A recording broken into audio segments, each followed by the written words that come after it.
looks like the Raptors went a little too hard at their pizza party. Because defensively tonight, they weren't any good. Luka Doncic and Kyrie Irving destroyed the Toronto Raptors 136-125. And from minute 1 to minute 48, guys, it felt like the Luka and Kyrie show. For the most part of the game, it was Luka.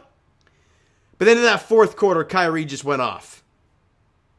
Just by himself. No Raptor defender could do anything. For God's sakes, we went from having OG guarding their best player to now Gary Trent Jr. guarding their best player. It's not a favorable matchup for Gary, that's for damn sure.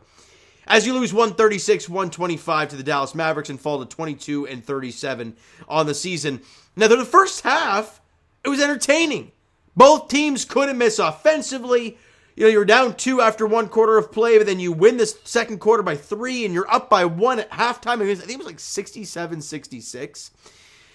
And if you're the Raptors, you go into halftime trying to figure out a way to contain Luka and Kyrie. In the third quarter, it didn't happen.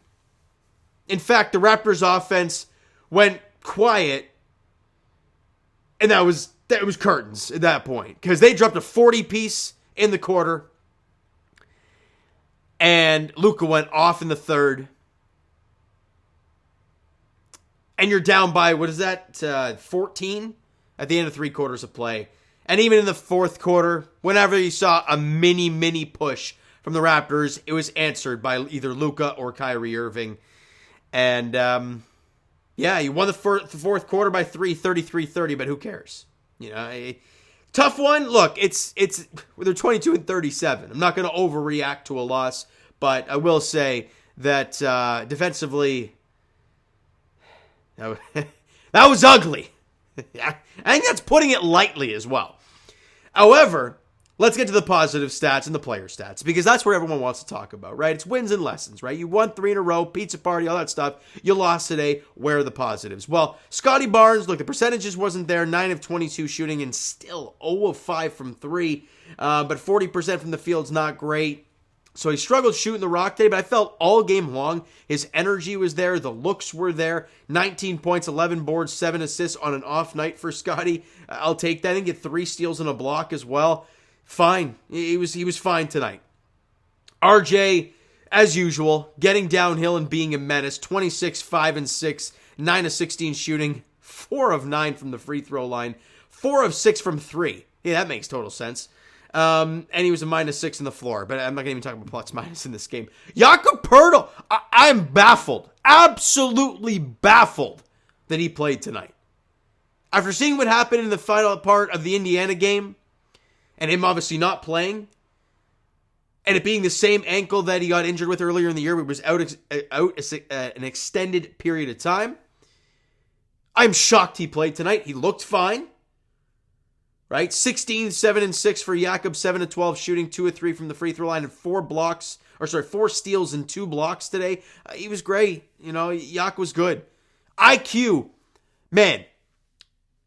since coming back after the All-Star break has realized that he's one of the cornerstones of this team and has taken it and run with it. First off, he took 11 threes tonight, and I love it. You know why? First off, he made 5 of them. He was 5 of 11. And as a Raptor, he's shooting basically 43% from 3. Chuck him, young fella. You're incredible at it.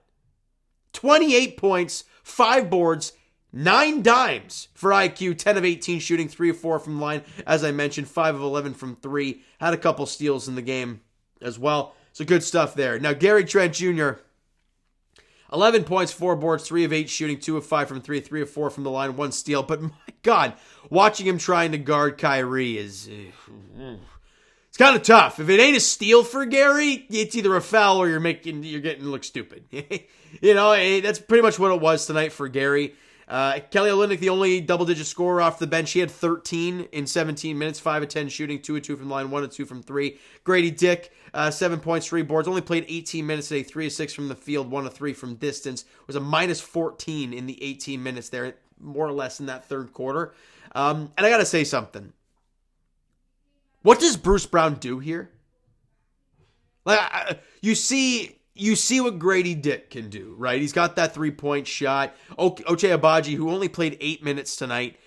I love him on the defensive end, even though in 8 minutes he was a -11. I like the energy he gives you, and I want to see him play more, right? 2 of his last 3 games going into today, double figures in points, and looked pretty decent offensively.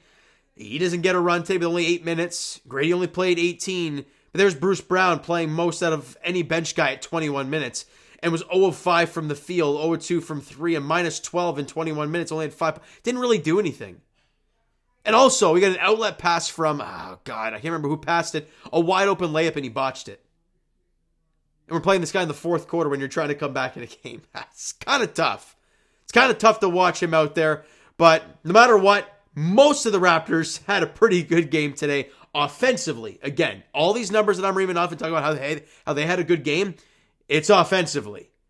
Because defensively, you had 136 and really never showed any resilience against Luka or Kyrie. Is sure, PJ Washington, 23 points, but again, he's getting set up by Luka.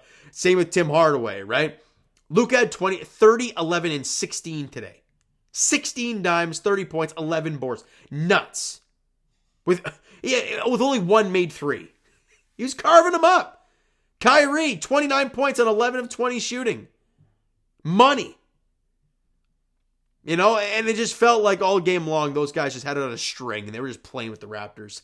Now, next game for the Raptors, because I don't want to talk about this game much more, is Friday, as they host Steph Curry and the Golden State Warriors. Now, if you talk to us all about, a month or 2 ago, you'd be like, oh, okay, the team that you beat in Golden State. Hold on a minute. Did that happen earlier in the year? I know they played them tough. Did they beat Golden State? They did, 133-118.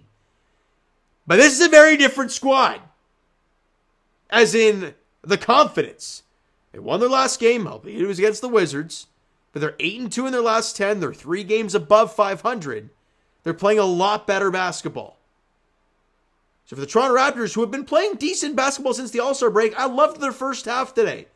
Second half, or more or less third quarter alone, yeah, not great. It's basically what it was today. So other than the second half today, or third quarter today, they've had a really good time since the All-Star break. They got to get back to it, though, on Friday against Steph Curry and the Golden State Warriors. All right, so you know what, guys? That is going to do it for this one. If you enjoyed the video,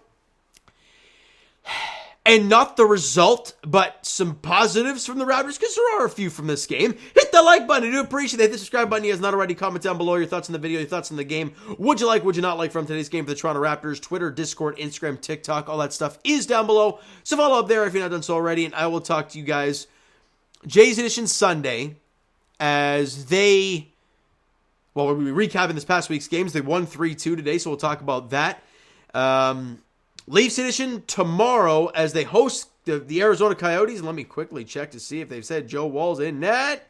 It says expected Samsonov. I'm still expecting Joe Wall. 7 o'clock puck drop at Scotiabank Arena against the Coyotes. And as for the Raptors, like we talked about, they're back in action on Friday as they host the Golden State Warriors at Scotiabank Arena. 7:30 tip-off there. Thank you guys so much for listening and watching. I hope you enjoyed the video. And not the third quarter today. We'll talk to you guys then.